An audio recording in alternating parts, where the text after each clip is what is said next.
So, we're live? I think so. All right. Although it's not. So, we had an idea to do some. Wait a second. Wait a second. Okay. Yeah, it's. Hold a second. Let's see. Hi. Technical difficulties. Just a second. Showing off the kitchen? No, it's showing just my head. Oh. There. I think we're good now. Okay. Yeah. Are we good? Why is this being like this? That could just be my iPad. All right. You can chat. Okay. I'll start chatting. So, we had a thought to start doing sort of a Monday night Magic thing, because we know a few people have been expressing some interest in Magic the Gathering, and it's a game I used to play a lot as a kid. So I figured what better place to start than Hey, Becca. the first set that came out after I started playing. And that was the first set I started collecting.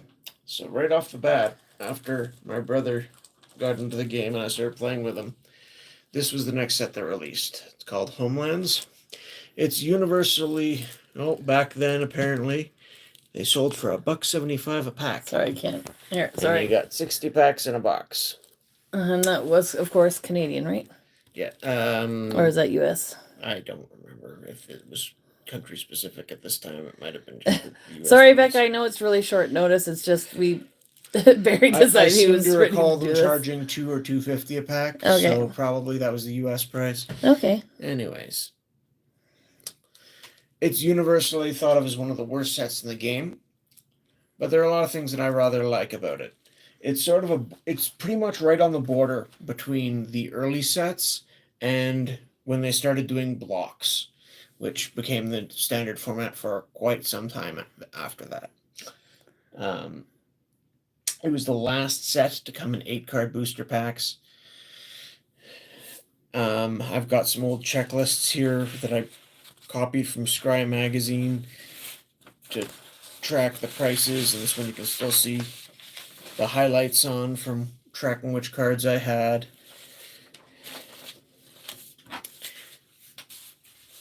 Oh, look at that. I've even got an old character sheet from Hero Quest. Another game we used to play back then. Anyway. And there's even, look at that, the Type 1 banned and restricted lists from the time period when the set was still new. I was going over that, and then on the... Something else you want to show? Oh, there's all endless stuff I could show. Alliances was the next set I collected, and that came out a little while later. But it's got the banned, restricted list, and even the first reserved list, which I noticed bring that a little closer. When the first reserved list came out, they had commons and uncommons on there. So things like Clone and Fast Bond were on the reserved list. And later they changed it, I think, so it was only rares and all those got removed. But back then, too, I remember people noticing, hey, Mana Drain isn't on the reserve list. Maybe they're going to reprint it. And there was talk about that with some of the game designers, and they made some comment about, every designer on our team would have to get hit by a bus before we would ever reprint that card. And of course, now they've reprinted that card a couple times. So, I think they all just got replaced on the design team, basically, before that happened. But the philosophy of the game designers has changed, and there's been power drift and all kinds of things. But I don't think even though they've reprinted it, it's never gone into the standard, current version of the game. It's always just been for older formats or whatever. Anyway. So Homelands, a small set. I like the art. I like the flavor. Let's see if I can prop this thing up so that I'm not constantly holding it up. Let's see if this helps. Yeah, okay. So, you've got very exciting things like Asin Bureaucrat, 2 versions. They had standard art for commons at this time that, there's usually multiple arts. The best set for that was Fallen Empires. Fallen Empires had 3 or 4 arts for each common. It was amazing. But Homeland stuck with 2. Another thing about the formatting, the cards weren't numbered. So you could put them in any order you want. And you'll notice these aren't alphabetical. I just put all the white cards together, more or less, and then went and grouped them by color. So this is how I grouped them way back when I made the set, basically. And I kept one of the old booster pack wrappers. These old sets had a little thing about the set on the back as well. So, hidden away by a mysterious wizard for generations, the forgotten world of the Homelands awaits discovery. Revealed within are many peoples, cultures, and creatures in a realm of complex alliances and sinister plots. What secrets will you uncover? Well, as you enter into the Homelands. Trying to read upside down can be tricky. It can be. Anyways, there's a lot of the old sets I still liked that. The Dark had the same, Fallen Empires had the same. I never had English booster packs for any older sets than that. Sorry about the shakiness of the camera. Our camera stand got broken because kids. Yeah. So we need to replace one. So I'm just going to walk through the set and talk about some of my memories and highlights with some of these cards. The bureaucrats weren't good, but I did like the art on them, especially this one. For some reason, that's a little blurry when I'm further away. Yeah. The Abbey Gargoyle I used to play with in decks. A 3/4 flyer for white. You know, if I was short on my Sarah Angels, this helped fill the hole. And protection from red was relevant. There was a lot of red flyers back in that day. If they didn't have Shivan Dragons, then there was Dragon Whelps and Rock of Kerr Ridges and Granite Gargoyles, all kinds of things to worry about. The Alchemists, yeah, again, not really anything special. Banding was still a thing for the Beastwalkers. And as a hero, it was interesting flavor-wise, especially with an ability that cost green. The Sarah Paladin, I think I toyed with. Oh, no, it's not this one. But it was an interesting card, but it falls more into the flavor of the set. And that'll come up. One of the famous Legends cards in this set is a former Paladin, for example. Which reminds me, this set was only the second time that they ever had legendary creatures, which were just summon legend at that point for a creature type. And the Legends expansion was the first time they'd ever introduced that. I forget if Chronicles came out before this. They did reprint some of the ones from Legends and Chronicles, but it was the same cards. Sorry. So this was the first time that there were Legend cards printed since Legends. I gotta adjust myself. Sorry, guys. First one. So it was special, and it was at least rumored that some of the designs had been holdovers that hadn't made Legends. All the legendary creatures in Legends were multicolored. In this set, there are no multicolor cards, so they're single-color Legends, which was a first, you know. And here's the first one I've got here, Sora the Falconer. All falcons you control get +1/+1. I think they errated this since now it's all birds, so there's a lot more cards it'll work with. But at the time, Mesofalcon is in this set. Zephyr Falcon was in Legends. I think those are the only two I can think of. But there were a couple of 1/1 flying for 2 birds that had another ability tacked on that would work well with her. So it was a bird lord.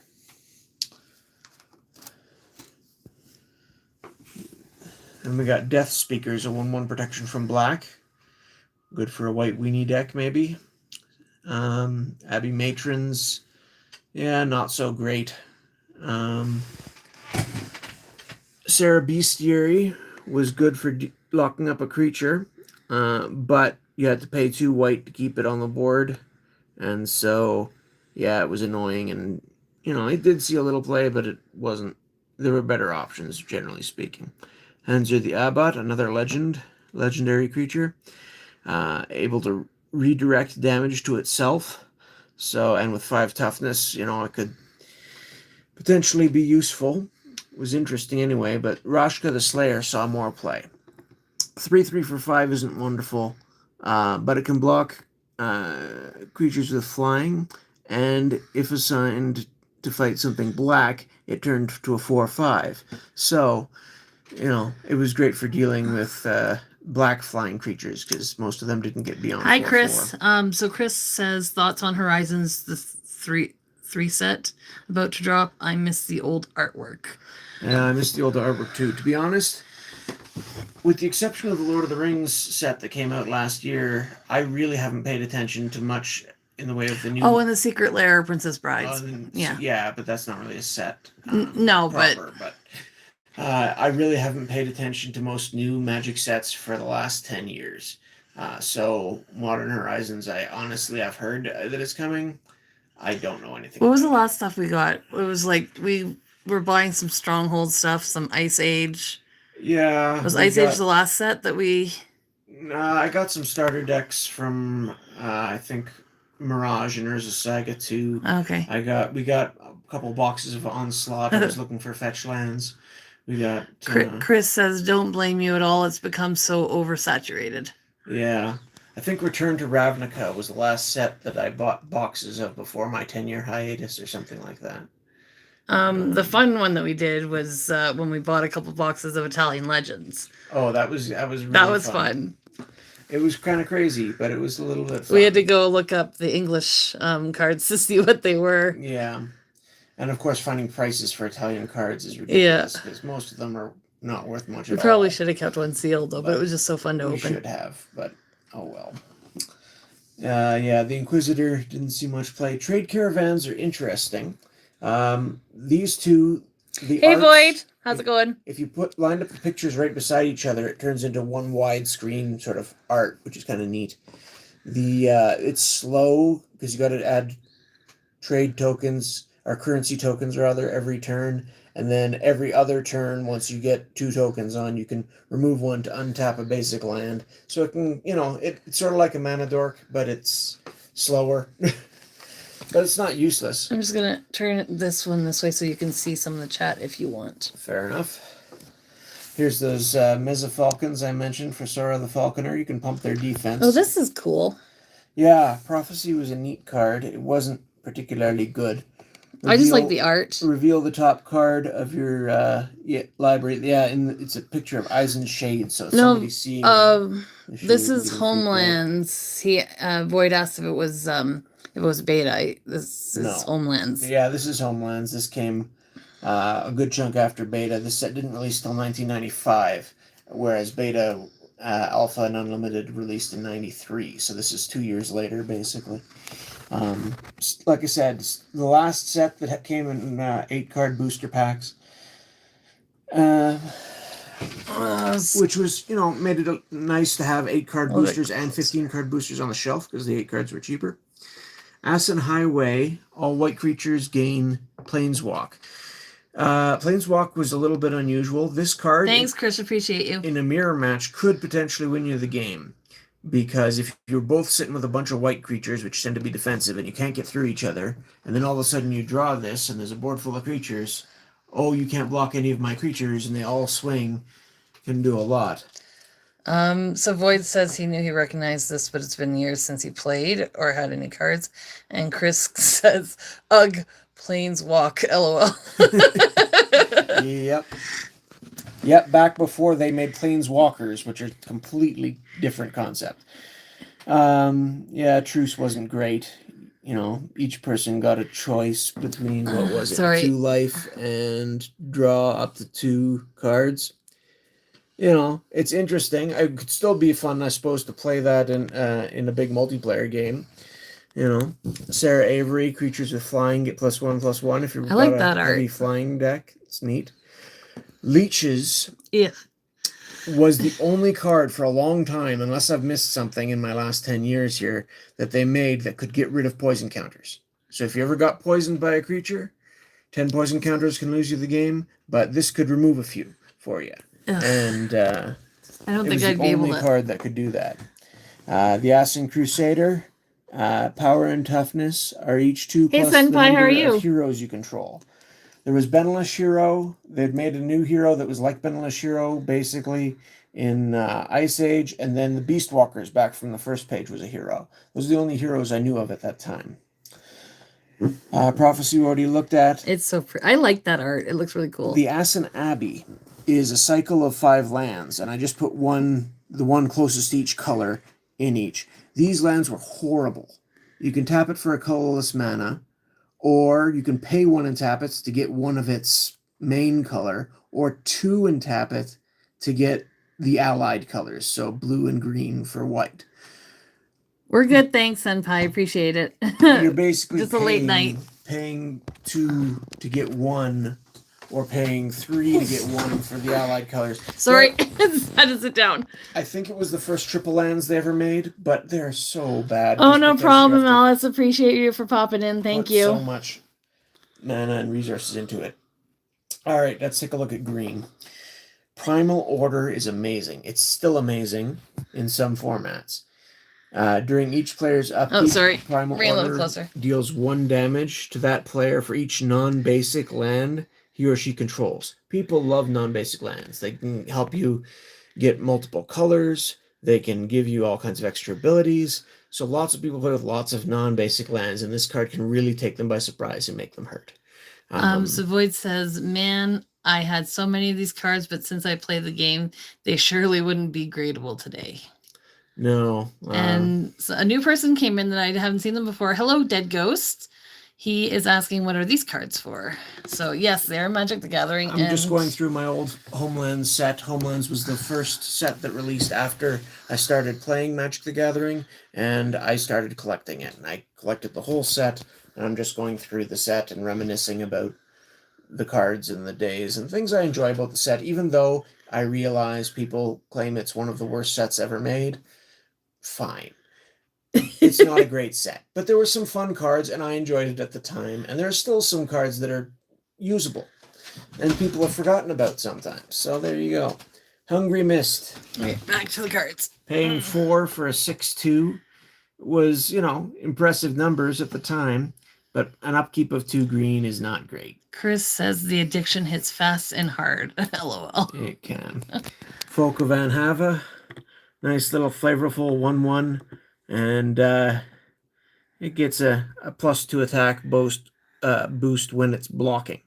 So, it's flavorful. They'll fight harder. I don't want to show this one too close because that one looks a little creepy. And if any family-friendly things come on.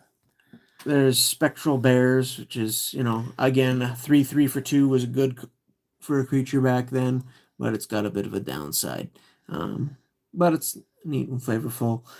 Green always, as a color, was the color that was hardest to get flying creatures. So Leaping Lizard, Leaping Lizard was a 2/3 for basically a Heirloom Minotaur in green that you could turn into a 2/2 flying until end of turn. It was something. The Carapace has 2 arts. Yeah, they're probably both creepy. One worse than the other. And basically, it was just an enchantment that you could throw on your creature to give it 2 extra toughness. And you could sacrifice it to regenerate your creature if it was going to die. I used to use these because it would help keep your creature alive, and usually it paid for itself as a card.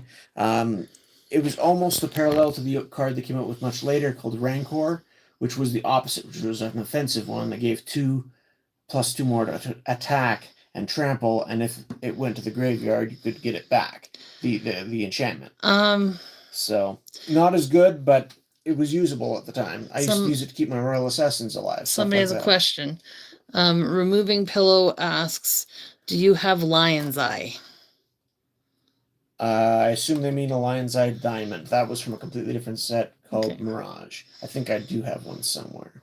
Okay. But I never really used Oh, no worries. No worries, Boyd. I figured that's what you meant. Yeah.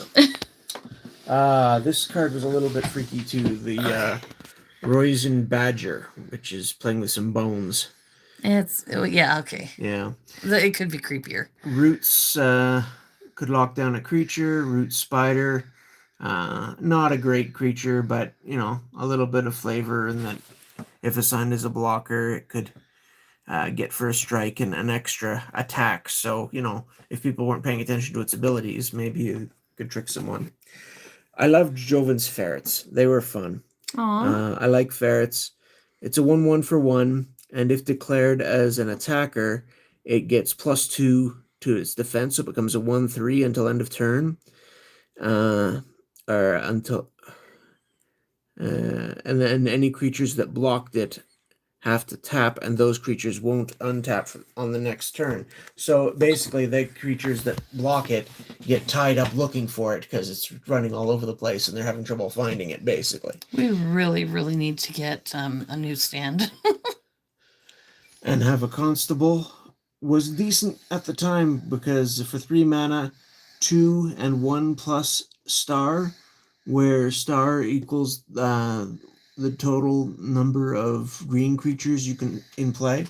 So if you're playing a lot of creatures in green usually, so it could get fairly high toughness and could be worth playing. I think I used to use it sometimes. Renewal is another land search card, not one of the better ones. And have an end, gained you life. Mammoth Harness was just weird. It slowed creatures down and inhibited them because it was so heavy. It just was annoying more than anything. The Willow Fairy, there's 2 different pictures of. I don't know why I have them on different pages, but I do. There's one there, and here's the other one sitting on a deer's head.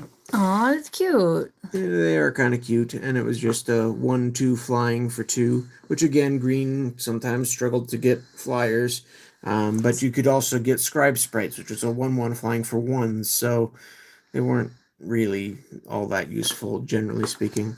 Shrink had 2 arts, so all of a sudden, target creature gets -5/-0.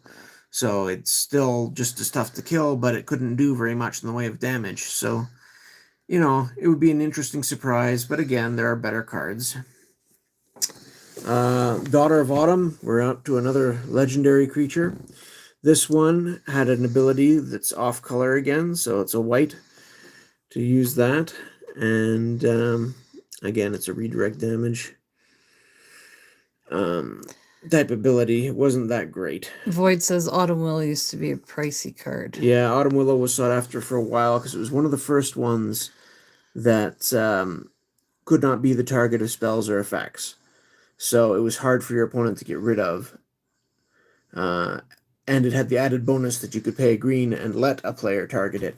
So you could make it stronger yourself with something, and it would still be protected, which is kind of nice. But at a 4/4 for 6, it wasn't wonderful.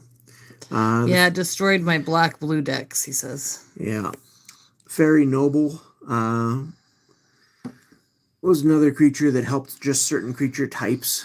So all fairies get an extra toughness, and you can tap it to all fairies you control get an extra attack until end of turn. Compared to other Lord type creatures, pretty weak, really.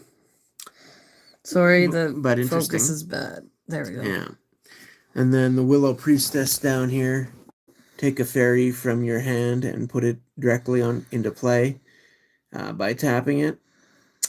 It could be interesting to try to do some tricky stuff with, but usually, again, unless you were trying to make a specifically fairy-heavy deck, even then, it wasn't super powerful, but it was interesting. And then we got the Greenland over here for... You're not talking about this one? No, that's on the next page. Oh, that's on the next page. Again, these bad triple lands. Oh, no worries. But it's flavorful. No worries, Void. Thank you for popping in. Feel free to rewatch the rest of the video later if you want. These sleeves are not in the best shape because, like I said, this is what I put it in when I first started. And Have a Bodyguard was a frustrating card because it's so obviously both arts. You know, it's a standard Hurloon Minotaur, costs 1 more basically, and it has first strike. But it doesn't count as a Minotaur. Or at least didn't back then. Maybe they've errated it, but it was Summon Bodyguard, so it didn't count as a Minotaur. And for the first time Have ever a good night, Void. In this set, it mattered because they printed a card that could make good use of Minotaurs. But this didn't count as a Minotaur, so it was frustrating. But Minotaurs is a sub-theme in this set. Because there was a couple of different ones that were in here. Oh, I hate this. I gotta get a stand. Sorry. No, it's not your fault. It's my... I need to get it. Ambush Party had first strike and can attack the turn it comes into play on your side. But being only a 3/1 for 5, Yeah, it was bad. It didn't see a whole lot of play. Dwarven Pony is cute. Target dwarf gains sorry. gains mountain walk until end of turn. That's the other art for I ambush know. party. Yeah. Sorry. Winter Sky is pretty bad. It's flip a coin card. Yeah, and it doesn't even, you can. It does a damage to each creature and player, or each player draws a card. Like, those are so different. If you want the damage, you want the damage. McChicken says name a car. I think they mean card for an edit. I don't know. Possibly. Did I misspeak, or I don't know. Was there a misprint maybe somewhere? he's trying to ask a question. I don't know. Let us know what you mean by that. All blocking creatures gain first strike until end of turn for ambush. Yeah, I mean, technically you could ruin someone's day with this, but as a combat trick for 4, it's tough. Anzern Ruins, on the other hand, is another gem of an enchantment that people tend to forget about and underestimate. Choose a creature type. Creatures of the chosen type do not untap during their controller's untap phase. So you can lock down, if your opponent happens to be playing a zombie deck, an elf deck, a merfolk deck, a tribal deck, this can absolutely wreck them because none of their creatures will untap anymore. That's brutal. Even if they're not, but they happened to have a dragon, a angel, a whatever that's causing trouble, and it gets tapped for some reason, you just then drop this and say, oh, that isn't going to untap, and it still locks down one of their creatures and is annoying. So it's a good card, and sometimes it's a great card. Well, okay, it's a usable card, at least. And sometimes it's a fantastic card. So I like Anzern Ruins. It's great for ruining people's day sometimes. Orcish Mine, really weak land destruction. You stick it on their land, and it basically locks it down. I think they can tap it to not have it decay, and after so many turns, it loses counters, and then it blows up and deals damage to them or something. It's not great. If you want land destruction, there's a lot more efficient ways to get land destruction. Anava Spirit Crafter. This is one of the Minotaur's Manor cards. It was the first Minotaur Lord. So you paid 4 for a 1/3, and all Minotaurs get +1 attack. That includes itself. So it's a little bit more expensive than your average Minotaur, which was the Heirloom Minotaur, which was a 2/3 for 3. But it gave that buff to all Minotaurs. So especially if that other guy with first strike had been a Minotaur, that would have been really handy. And then beside him, you got the Annaba Ancestor, which is also not a Minotaur because it's Summon Ghost. But you can tap it. Target Minotaur gets +1/+1 until end of turn. So it can buff your Minotaurs, and it looks like it's a Minotaur, but again, it's not a Minotaur. So, yeah.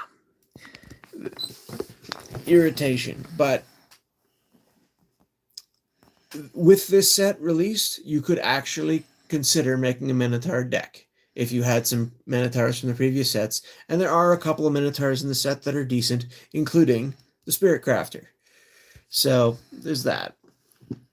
Evaporate deals 1 damage for each blue creature and white creature. To each blue creature and white creature.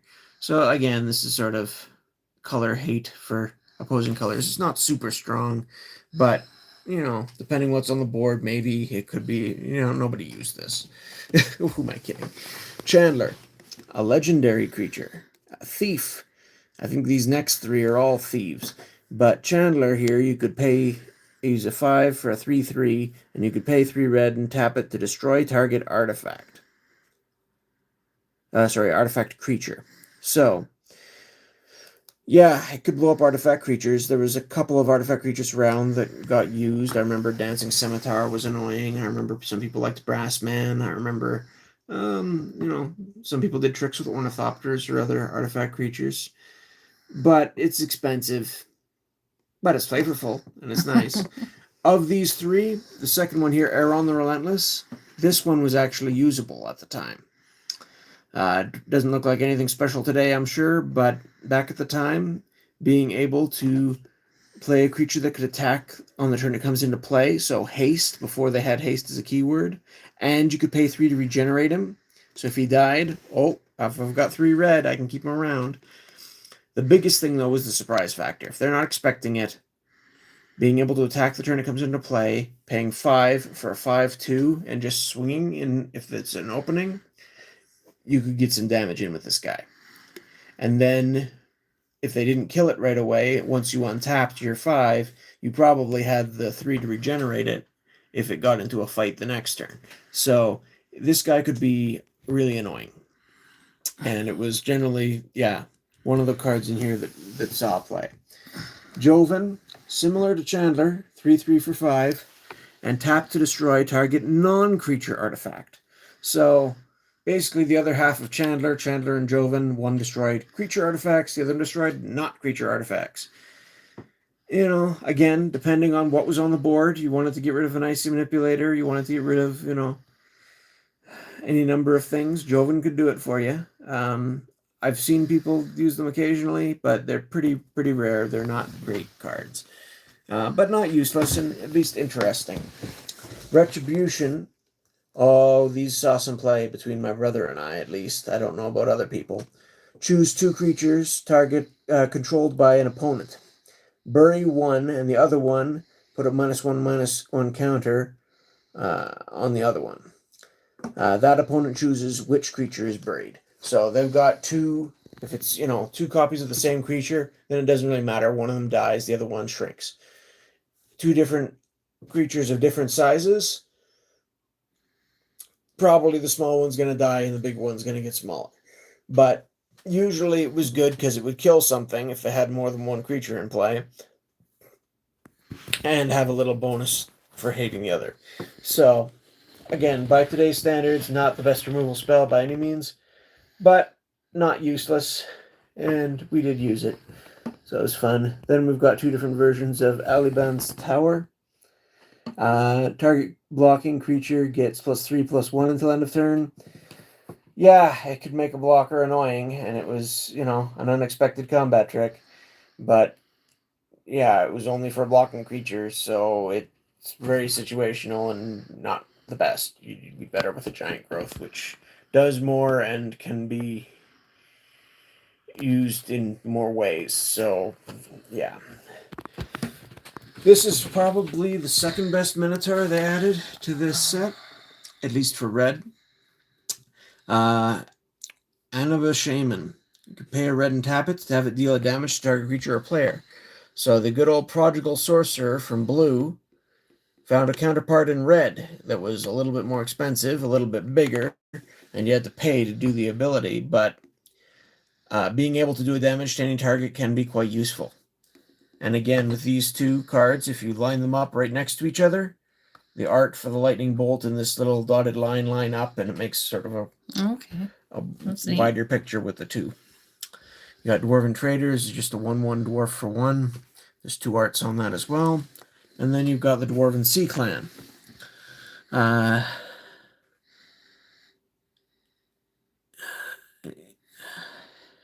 At the end of combat, I knew there was a downside to that.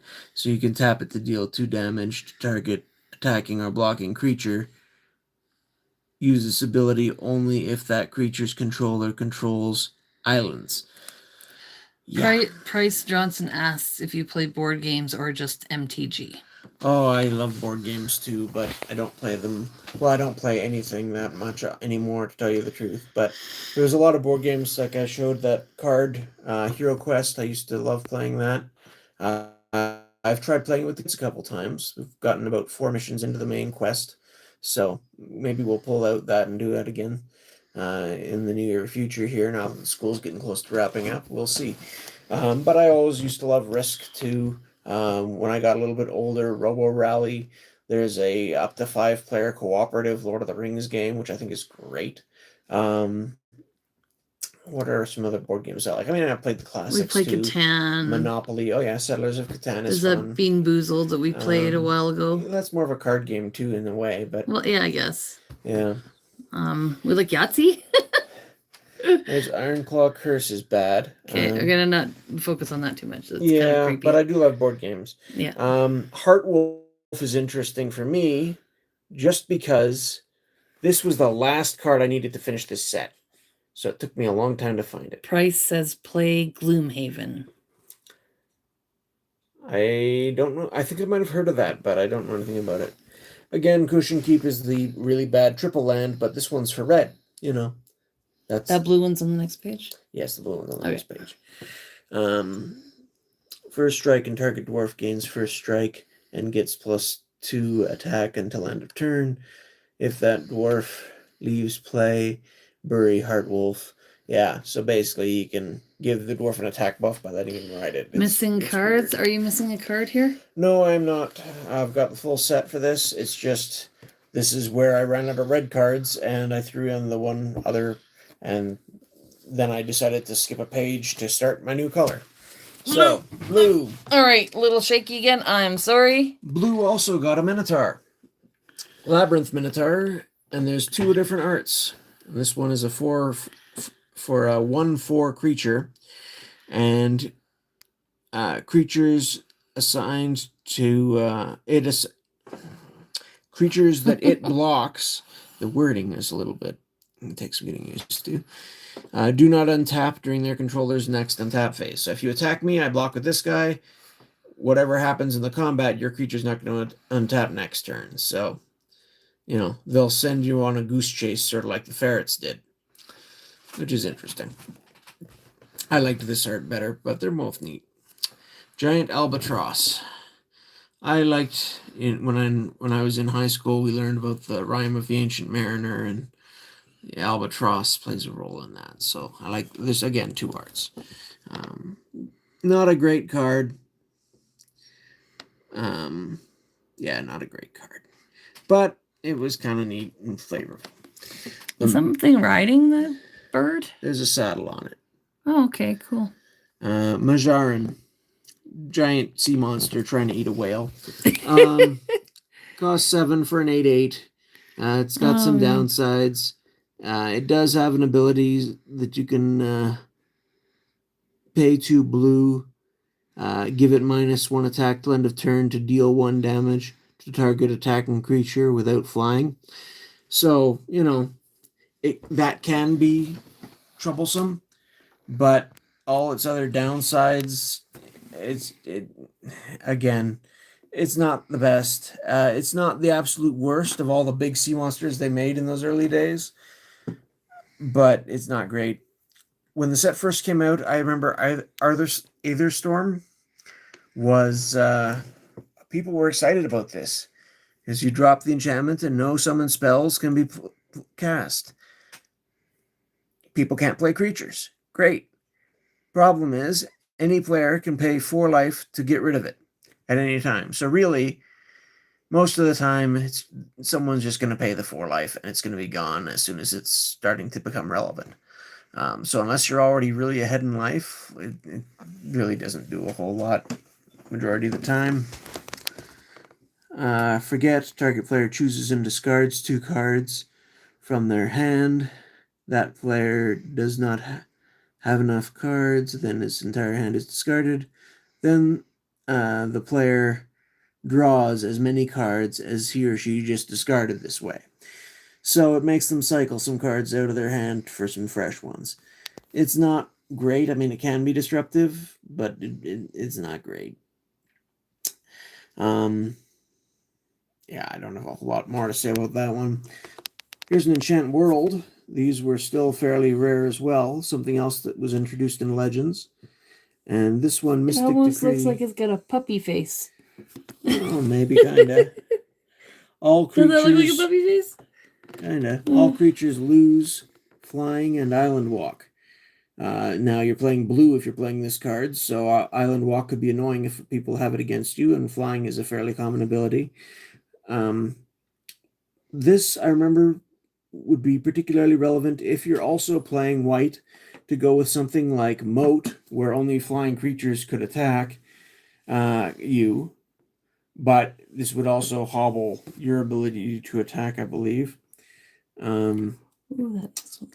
Or more usually, because it was a lot easier to get Island Sanctuary, because it was in 4th edition revised, you can play with Island Sanctuary, and its restrictions are again Island Walk and flying. So that was a combo that some people like to play.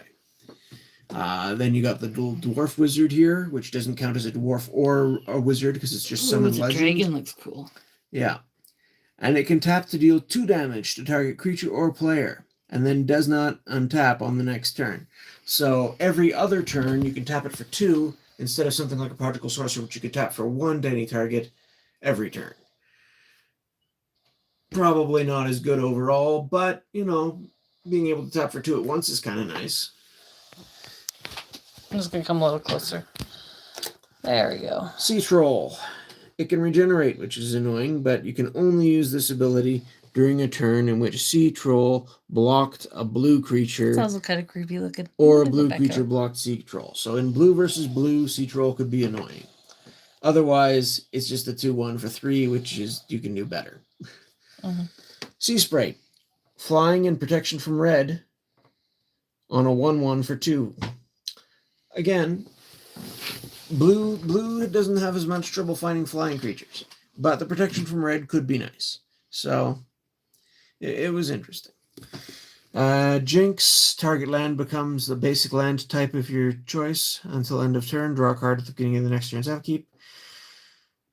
If you're playing Land Walk, this could be handy. All of a sudden, whoa, I can attack you. That goes for things like Sea Serpent too, which isn't Land Walk, but you know, they'd need to have an island if you wanted to attack them. It could be useful. It could be a bit of a surprise. It's got you get to draw a card. Not a wonderful card, but you know, potentially usable in the right deck. You've got the Reef Pirates. They've got a quote about Zeke, and I think that comes up somewhere. Sorry. It's flavorful. Their summon ship, which, you know, I'm pretty sure that got errated too. I once wanted to make a ship deck, so I picked up merchant ships from Arabian Nights, and I picked up Woo warships from Portal 3 Kingdoms, and, you know, there was the standard pirate ship from Alpha Beta Unlimited Revised 4th edition. I forget when they removed it, but I wanted to make a deck with a lot of ships once, and yeah, technically none of them count as ships anymore, anyway, so it doesn't matter. Merchant Scroll is generally thought of as the best card in the set. Search your library for a blue instant or interrupt, reveal that card, and put it into your hand, and reshuffle your deck. Yeah, that can be strong, and the later it got, and the more blue cards, instants,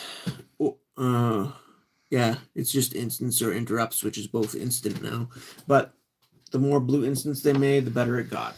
So yeah, at the time it wasn't overly exciting for people, but it's better than nothing. And you know, you could use it to go get your best blue instant. Chain Stasis was sort of a takeoff on Chain Lightning from Legends again. You could use it to tap some creatures, and it would bounce around if other people wanted to get in and, you know, return the favor. But not Sorry, not moving to the next one. Yeah, Dark Maze is another common with the art that if you line up side by side, forms a larger picture, and it's a wall that you can make. You can allow it to attack, I believe. Yeah, it can attack this turn, but then you have to remove it from the game. It's, you know, walls weren't very exciting except if they were very efficient, and this one wasn't super efficient. Coral Reef, polyp tokens that you could put extra toughness counters on other creatures. This saw some play. I remember it being annoying, but yeah, I mean, there's a lot more exciting things you can do now, but I remember it seeing play. Giant Oyster, neat looking cards anyways, was like a slow Royal Assassin. You tapped it, the creature couldn't untap, And each turn you put a -1/-1 counter on it until it died. Then you could untap it and swallow something else. It was slow, it was annoying, and it did see some play with our play group. And then next we got 2 pictures for Memory Lapse. And Memory Lapse is a perfectly usable card. People appreciated it less back in the day because they were comparing it to regular Counterspell or Power Sync if you wanted to tap out your opponent or other things like that. Whereas this, it just seemed to delay things because it put it back on top of their deck. But sometimes that's perfectly, good because it still keeps up the tempo. Wall of Kelp, you could put little 0/1 walls in play that were kelp tokens. Kelp can be annoying. It's a wall of kelp that makes more little walls of kelp. It could be annoying. It could gum up the board. And that's basically what it was there for. It was flavorful, and again, I saw some people who had tried using it. Yeah, the narwhal. First strike and protection from red. Those seem like scary sea fish to me. Yeah, they kind of are. It's neat. It's a little overcosted for basically the equivalent of a blue knight, like a white knight or a black knight was. But it was fun and flavorful. Baki's Curse does 2 damage to each creature for each creature enchantment on that creature. Very few people played with creature enchantments, and if they do, they're usually making something nuts or something that can regenerate or something that can, it's way too niche. And then there's the blue card that is the triple land that's really, really bad. So there we go. And there's blue. Now we're on to black. Oof. Torture. Torture is always family friendly, isn't it? Yeah, anyway, let's skip that. It could slowly kill creatures. Not very efficient. Funeral March. Yeah, again, Funeral March. If you had a creature that was dying, basically, or you put, basically, if you're killing a creature, it could inhibit another creature. Kosham Falls during your upkeep. Okay, this is something that's, if you can keep the upkeep going, it can get potentially nasty. It's another enchant world. During your upkeep, tap target untapped creature you control or bury Kushkin Falls. So it's got an upkeep, you got to keep paying the creature. No creature can attack you unless its controller pays an additional 2 whenever that creature attacks. So if your opponent's playing just one big creature, it's a little bit annoying. They have to pay 2 to attack into you with it. But if they're playing lots of little creatures, this gets oppressive in a hurry. But it's got the frustrating upkeep too. Black Carriage, 4/4 trample for 5. Wasn't bad at the time. Does not untap during your untap phase, and you have to sacrifice a creature to untap Black Carriage. Use it only during your upkeep. Technically, you could combo this if you can find something to give it a tap ability and untap it and tap it and untap it and tap it. If you've got a lot of things to sacrifice to keep untapping it. It's not great. It really isn't. The next one, though, took a lot of people by surprise. 6 mana for a 5/5 protection from white. Sounds pretty generic, right? Well, again, it's a summon legend. But Eyes in the Shade dodged a lot of removal. Because the most common removal spells back in the day were you could terror a creature. Well, it's black, so you can't use terror. You could lightning bolt a creature. Well, lightning bolt only does 3 damage and it does 5 toughness. So it survives a single lightning bolt just fine. Or Swords to Plowshares, the single most efficient creature removal spell. Oh, but protection from white, so it dodges that too. So the most common removal spells, none of the top 3, would hit this sucker. And he had a fairly big body, so he could survive a creature combat often. This guy was painful, and some people did use it. It definitely saw some play. Eyes in the Shade could definitely surprise people. Remove from the game target card in any graveyard, and then draw a card at the beginning of next team's upkeep. This is if someone was playing a reanimate strategy. Anime Dead was around, so that did happen at times. That's what that was for. I don't remember it being played much. Grudge Spell, I think this was sort of like Night Soil from Fallen Empires, except it made basically drudge skeletons that Well, didn't the art's generate. a little creepy. Yeah, it is. Yeah, some people might have tried playing with it a bit. I don't remember it seeing a whole lot of play, but it's interesting. And then Ghost Hounds. Attacking doesn't cause them to tap. They're ghost dogs. Nasty looking ghost dogs. Yeah.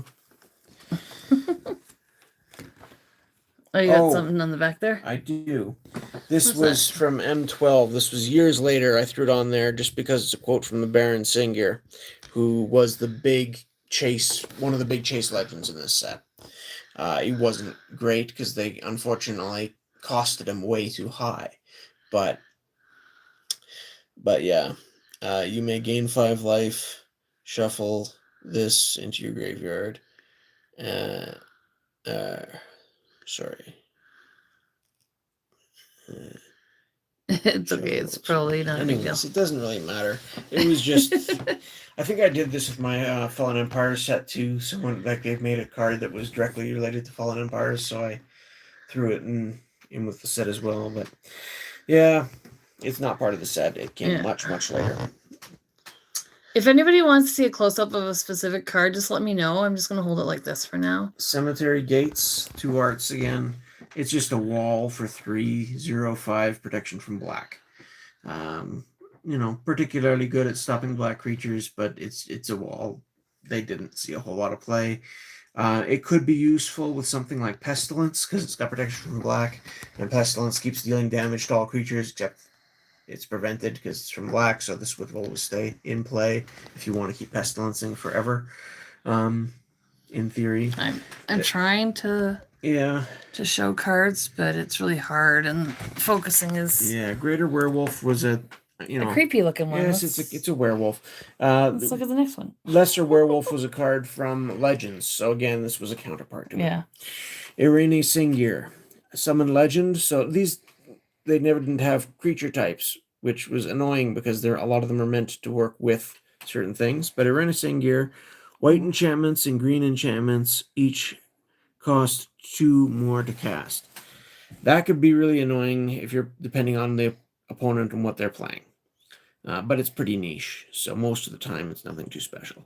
I think in the story this is actually a dwarf.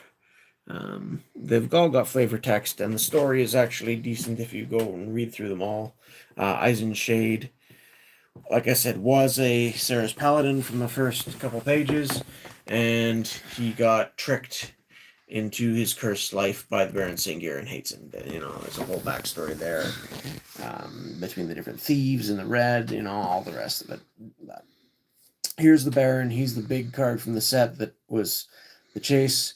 Singir Vampire from Alpha Beta Unlimited was a popular black flyer, and it was a 4/4 for 5 flying, and if it killed something and lived, it got +1/+1 and got stronger. Baron's similar in the fact that he's a 5/5 for flying, and same thing when a creature is put into the graveyard at the same turn as he damages it, put a +2/+2 counter, so he gets bigger faster. And he's got the extra ability you can tap to regenerate target vampire, which of course he isn't because he's a legend. But in the story, he is a vampire, and he looks like a vampire. So another one of those frustrating little tidbits from back in the time. The next one I'm going to stay far away from. And they've got... that also looks creepy. But unfortunately, if it had cost 6, just like other 5/5 flyers of the time or thereabouts, like Shivan Dragon and Mahamati Jin does, it would have shown a lot more play. But for 8, it was just too expensive most of the time, so didn't see a lot. Grandmother Singir, yeah, she's creepy. She can sort of put curses on other creatures and give them -1/-1 until end of turn. But she's only a 3/3 for 5. Not great. Veldrain of Singir costs 7 for a 5/5 and doesn't fly. His ability gives him Forest Walk and cripples his attack strength from 5 down to 2. He's really not great. But, he's a hired thug for the Baron. Singir Autocrat. When it comes into play, you get 3 0/1 token creatures. So, you play the one spell and you get 4 creatures out of it, but most of them are puny and pathetic. If you had a bunch of bad moons that pump all your black creatures, it could be potentially useful. And I think some people did make use of Singular Autocrat at times. But yeah, it was pretty kind of niche. You had to build around it. Singular Bats, same ability as the Singular Vampire, except a much smaller creature. Instead of paying 5 for a 4/4 flyer, you're paying 3 and getting a 1/2 flyer. This thing would just die in combat, and you'd never get it to grow. And again, there's 2 arts for it. The other one's on the next page. Singular Bats. Sorry. And then there's 2 different arts for Dry Spell. Just, dry conditions, hurt other creatures. 1 damage to each creature or player. Some creepy looking art. Yeah, Feast of the Unicorn, also creepy but more That's comical. mean. Yep, well, they eat the unicorn and get that creature gets +4 attack. Oh, that's mean. Yeah, it is. I don't Marion like this. Fiends. That's a little creepy. This was the last anti-card they ever printed. They stopped making anti-cards after this. And, well, yeah. So that was a whole game mechanic where basically at the start of the game, you'd shuffle up your deck, put the top card down, and you're playing for that card. Whoever won the game got both players' anti-cards. So it was too much like gambling. They phased it out. But up until Homelands, they were still printing the odd card for it. Marion Fiends is a 1/1 creature for 3, and then it's got extra abilities, which, only top if you're playing for Andy. Broken Visage. You buried a creature and made a token until the end of turn. There was a copy of that creature. It's again another really creepy idea. Black is big on creepy. And that's what it does. And then you've got the triple land for black, Castle Singular, which is the Baron's Castle. And then we're into artifacts, which I had too many for, the 1 page, so I put the last one on here, Pharaoh's Ban. Costs 6 to play, which is really too much for what it does, but it does do some annoying stuff. Creatures cost an additional 2 to cast. By the time there's 6 men on the board, that's not going to be very relevant most of the time. But if you could get it out fairly early, it can really gum up and slow down your opponent. And then we're into the artifacts. Didgeridoo. This one card is what really opens up the possibility for Minotaur decks. Because it costs 1 to bring out as an artifact sitting on the board, and then at any time you can pay 3 and take a Minotaur from your hand and put it directly into play as though you just cast it. So as an instant, you can just put a Minotaur down for 3. Doesn't matter what its casting cost is. So if you have Minotaurs that are bigger that cost like 5 or something, you're only paying 3 for it, and you can play it as an instant. This card really, really makes Minotaur decks. Play with the Spirit Crafters to make your Minotaurs a bit bigger? Sure, fine. Unfortunately, they really haven't done a whole lot with Minotaurs. I think there was a couple in Visions or something. But maybe there's been more in recent sets. I'm not sure. But it's unfortunate because Minotaurs are cool. And this card is cool. And the Spirit Crafter's alright to help them too. But they just never hit the critical mass where a Minotaur deck was really a thing. It was kind of frustrating. Clockwork Swarm, Clockwork Gnomes, and Clockwork Steed down in the bottom corner. The Steed and the Swarm are basically identical. You get a creature that has 4 attack counters, basically, for +1/+0, and winds down each time you use it, and you have to pay X and tap it to rewind it. And this one can't be blocked by walls, and the Steed cannot be blocked by artifact creatures. And then the Gnome is just different. It also costs 4. It's a 2/2. It's a wind-up gnome. No, you don't have to wind it up. You just pay 3 and tap it to regenerate. Okay, no, but target it shows a wind-up thing on the back. Yeah, the art does. And mechanically, the other Clockwork things, that's what they do, is you got to wind them up and they slowly wind down. Okay. But for some reason, the Gnome doesn't do that. Rotorthopter is kind of like Ornithopter, except it costs 1 more, and it's got an ability where you can pay 2 to give it +1 attack until end of turn, but you can only do it twice per turn, basically. So, It's an ornithopter that can do damage without being pumped externally. It's got an internal way to pump it. Okay. Apocalypse Chime is another really interesting case because in the early sets, like Arabian Nights and Antiquities, and I think Legends too had something similar, they made these cards which either locked down or destroyed the cards from that expansion. And for Arabian Nights, which had a lot of really powerful cards, that card could potentially be good if you were in a play group that ran a lot of Antiquities, Arabian Nights cards. Antiquities had a lot of strong cards too. But this one, there weren't that many really good cards from Homelands, so yeah, this one really was, it would have been interesting if the set was stronger, but making a card that hoses your own set that you're trying to sell is an interesting choice in the first place. Serrated Arrows. This card did see some play in tournament decks from time to time, and even in casual decks, probably more in casual decks.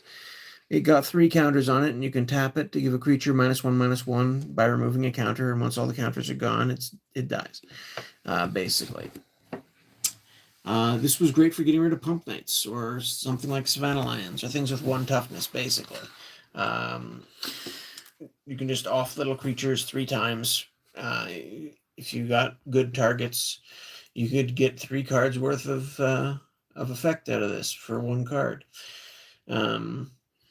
Not super great, but even as a combat trick, sometimes it could be useful to turn a particular fight your way. The Ebony Rhino below it, 4/5 trample isn't horrible, but 7, it's overcosted. This is too expensive. And artifact creatures are easier to destroy than regular creatures because they could be destroyed by things that kill artifacts or things that destroy creatures. So yeah, it's overcosted, more fragile version of things you could find something better. Joven's Tools, you can make a creature that can't be blocked until end of turn. Could be useful for sure, but an artifact that costs 6 to play and then 4 to use didn't come up much. And then I think that's the end of the then we're into other sets. Okay. Then we're into another set. So but yeah, that was my thoughts about Homelands. I like the set. It's a lot of fun. The art is cool. If anyone has any questions, feel free to ask. I've been holding on to this for a while. I got a booster box of it just out of nostalgia's sake. And again, with these 8-card packs, it's a very different feel for draft. I've got some Fallen Empires packs too, and I always wanted to do a big anniversary tournament one day where we draft 8-card packs. And the only ones I've really gotten a hold of are Homelands and Fallen Empires. It'd be cool to throw in some Dark, but that's getting so expensive these days. And if that's getting expensive, maybe do it when Antiquities or Arabian Nights, never. When your brother's around or something. Maybe, but then again, I've been toying with that idea for years, and it hasn't happened yet. But maybe one day, maybe we'll see. Do you want to mention any other sets that we have that you might go over another time if anyone's curious about it? If anyone's interested, I could do something similar to this with Fallen Empires. I managed to complete that set. I did manage to complete an Alliances set back in the day when Alliances first came out. And I could go over some of the things there, but I don't have that set anymore. I traded that set away a long time ago. I got a good trade for it, but that's a story for another day. I've got a partial set that I was working on years ago and have now mostly given up on for Portal 3 Kingdoms. I like that set because it has a little bit more of the sort of real world elements that they used to have in older sets, like Arabian Nights and Legends had a few cards, and Portal 3 Kingdoms is another one I could do. We could even talk about the new Lord of the Rings set. I've got some Dark, but I don't have the complete set for the Dark. I feel like I'm going to say this name wrong, so I'm just going to say Nat. It says, man, serrated arrows bring back memories of being taught how to play. Yeah, serrated arrows it saw some use, and for a while, it's definitely a card that can help you with some mechanics too, being an artifact and having the whole counters and abilities thing. But yeah, if anyone's interested, I'd love to talk about Fallen Empires and Portal 3 Kingdoms for sure, and maybe the Dark, or maybe I mean, we could go through Italian Legends. Yeah. We don't have anywhere near the whole set. That set was huge. I think probably keeping late night, like, I mean, for going over the Magic set's probably better rather than daytime when the kids are around. Cause, Probably. The kids aren't as interested in Magic as I am. I tried teaching them once, but yeah, it's not for everybody. You tried teaching me, and I got into it for a bit, but I still got frustrated. Yeah. You had more experience than I did, so that's part of it too. And I just didn't like the tricky part of gameplay. Well, that's the thing. I always like tricks and things and combos and just the base creatures. They can be fun too. And sometimes I forget about those early days when, I would give whatever I had a chance because it's all that I had. I still remember when you and me and your brother and I think we had a sitter at home with two of the kids or something, but we went to a pre-release tournament for something. And I ended up doing better than both of you guys.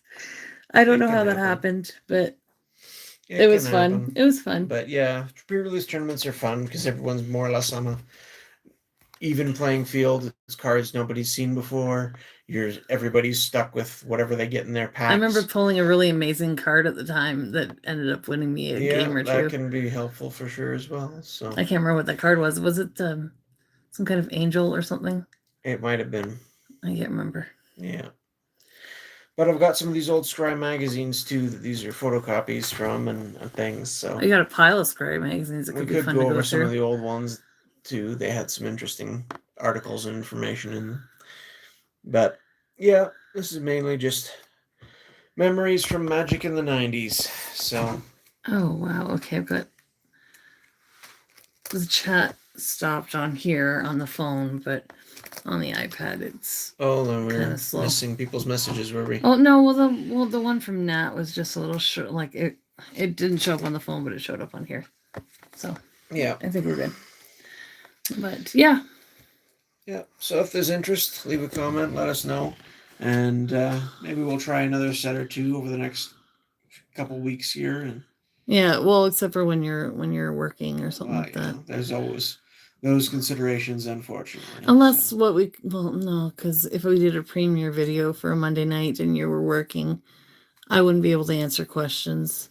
So yeah. Anyhow, it is what it is.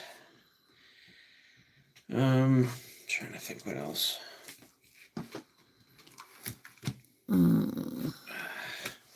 There's my old used cars, which are cards binder. Yeah. Well, I think that's probably it for tonight. I don't know, unless there's something else you want to say.